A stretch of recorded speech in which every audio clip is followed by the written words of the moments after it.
Most people assume they would know if someone was manipulating them. They imagine it would feel obvious, aggressive, deliberate, something they could point to and name. But emotional manipulation rarely looks like that. It looks like concern, like love, like someone who just wants what's best for you. And by the time you realize what's been happening, you've already been inside it for months, sometimes years. Today I'm going to walk you through the signs, not the obvious ones, the subtle ones, the ones that most people rationalize away, dismiss as personality quirks, or blame themselves for. Pay particular attention to sign number 4. It's the one that keeps people trapped the longest because it feels like the opposite of manipulation. Sign number 1. Every conversation ends with you apologizing. Think about the last 10 difficult conversations you've had with this person. Who apologized at the end? If the answer is consistently you, regardless of what the conversation was about, regardless of who started it, regardless of what actually happened, that's a pattern worth examining. Emotional manipulators are skilled at something psychologists call DARVO, deny, attack, reverse victim, and offender. You raise a concern, they deny it happened, they attack your character for raising it, and suddenly you're defending yourself against accusations you never made. The original issue disappears, you end up apologizing, and you're so exhausted by the process that you make a subconscious decision. Next time, it's easier not to bring it up. That's exactly what they're counting on. Sign number 2. You feel responsible for their emotional state. There's a difference between caring about how someone feels and feeling responsible for how someone feels. Caring is healthy. Responsibility is a trap. Emotional manipulators, often unconsciously, create an environment where their mood becomes your problem to manage. If they're upset, it's because of something you did. If they're happy, it's because you behaved correctly.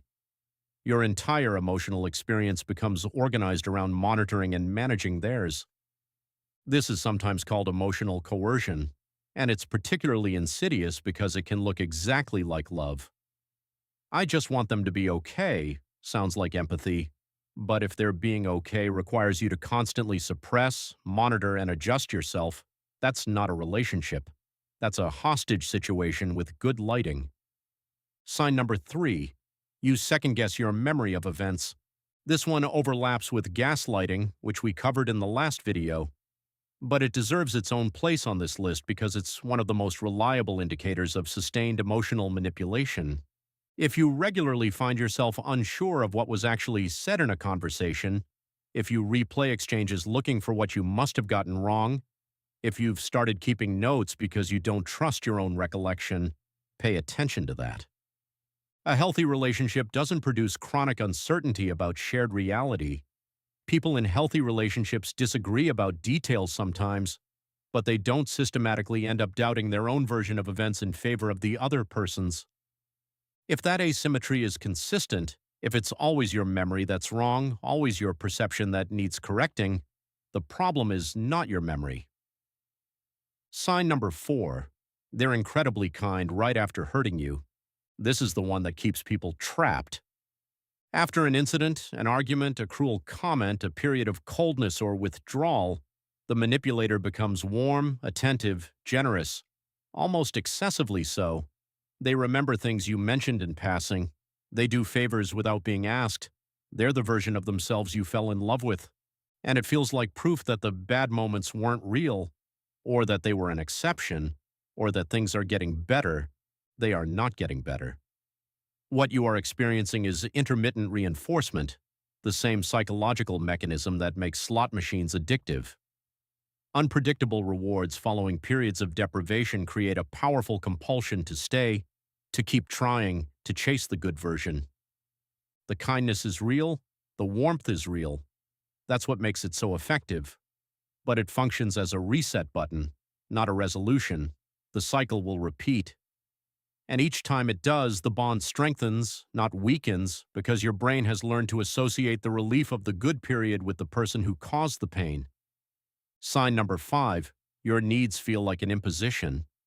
When was the last time you asked for something and felt completely comfortable doing it? In a healthy relationship, expressing a need might occasionally be inconvenient or require negotiation or lead to a conversation. But it doesn't produce shame. It doesn't make you feel demanding, difficult, or like a burden. If you've started filtering your needs before you express them, if you run a mental calculation about whether this particular need is worth the reaction it might trigger, you've already internalized something that was put there by someone else. Emotional manipulators often respond to needs with subtle punishment, withdrawal, disappointment, comparison to how little they need, implications that you're too much. Over time, the person on the receiving end stops expressing needs at all. They become what the manipulator wanted: low maintenance, easy to manage, and completely dependent on whatever the manipulator chooses to give. Sign number 6. You feel like you can't talk to anyone else about the relationship. Isolation is a feature, not a side effect. It might happen gradually. The manipulator makes small comments about your friends. They don't really understand you. They don't have your best interests at heart. They always seem to stir things up. Or they express hurt when you spend time with family. Or they create drama around your outside relationships until those relationships become more effort than they're worth.